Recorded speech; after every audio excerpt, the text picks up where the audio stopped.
Over in the pages of DC Comics, the publisher is looking to expand their brand new Golden Age line of titles set to bolster the presence of the Justice Society of America. Checking out the period piece and gorgeous aesthetic over for Wesley Dawn's The Sandman was very interesting. It felt like we got to see Wesley in so many different contexts throughout that series. And getting some of the plot threads over from Stargirl The Lost Children and Jay Garrick The Flash really did an interesting job making that title stick out from the pack of JSA comics. However, today we're going to go ahead and take a look over at Alan Scott The Green Lantern issue 1 to see if Alan's expansion of the Golden Age will be a fascinating new series set to establish characterization for a prominent hero of the DC universe. My name is Ariko Braddock, and today, let's go ahead and explore Alan Scott The Green Lantern issue 1. Before we get deeper into the video, I want to encourage you to consider subscribing to the channel and hitting the like button over on this video. A powerful tale of Alan Scott's early days as Green Lantern. Alan Scott's early days as the Green Lantern are seen in a new light.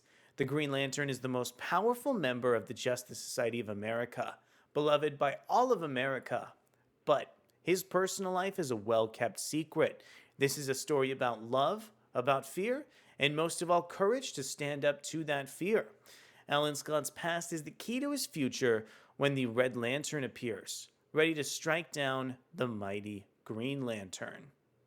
Alan Scott The Green Lantern 1 is written over from Tim Sheridan, featuring art from Cian Tormey. We have colors from Matt Herms, letters from Lucas Gattoni, and a cover coming in directly over from David Talaski. Really appreciate this cover, introducing Alan Scott in such a cerebral context here, really looking stoic as well.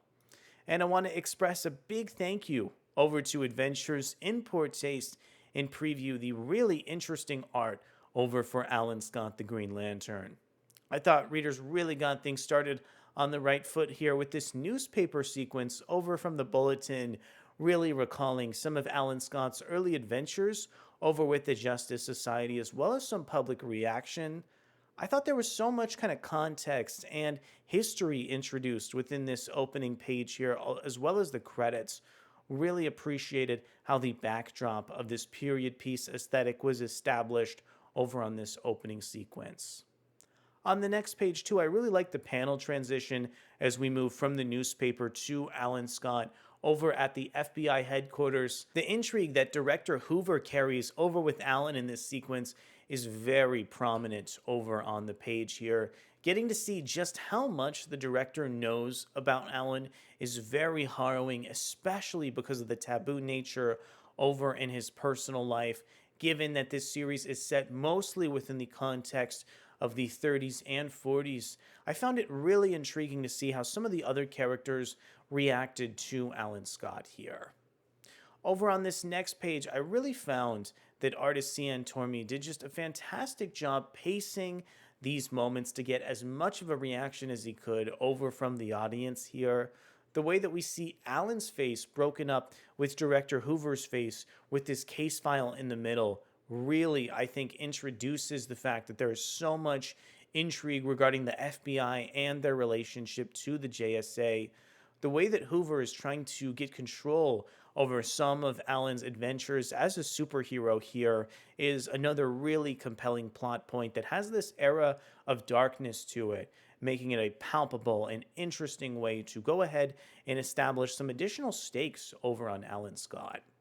Another aspect of this narrative that I really appreciated was how we got this dual narrative introduced over with the character of Johnny, which is introduced right over on this next page. There's some dueling timelines over in this comic book. Part of it's set in the 30s, part of it's set over in the 40s here.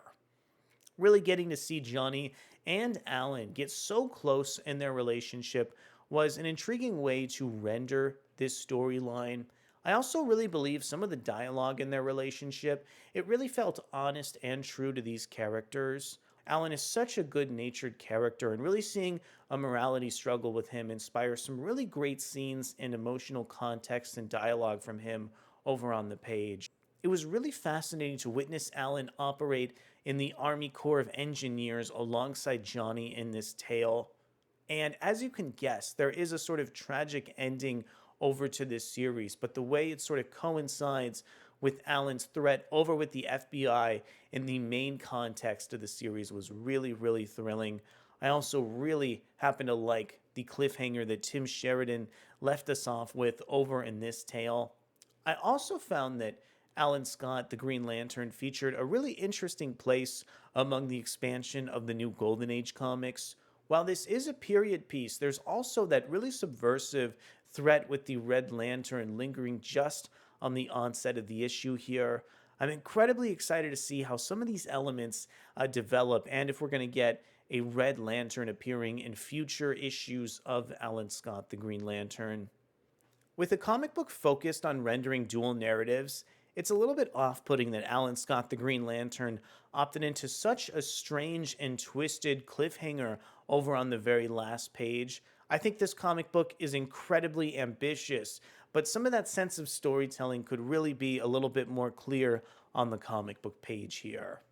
Overall, Alan Scott the Green Lantern features amazing characterization over for its protagonist and the character of Johnny, as well as really strong facial details and great page layouts here across the runtime.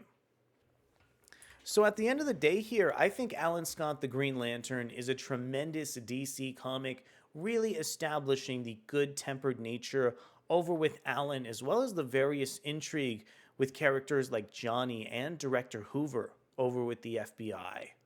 The way that this new expansion of the Golden Age line of titles has led to all these interesting solo books has really featured a fascinating new element of DC Comics. I really hope moving forward DC is really going to focus in on heroes like Wesley Dodds, Jay Garrick, and Alan Scott, because I think the sense of history that these characters bring with them make them some of the most interesting pieces of DC continuity here. I want to know from you. Are you a fan of this Alan Scott comic? What were your thoughts with all three of these JSA titles? Let me know down in the comments below. Thanks so much for coming to check out our video review, and we'll be back to see where JSA and the new Golden Age is headed next. Thanks so much, and I'll see you soon. Bye.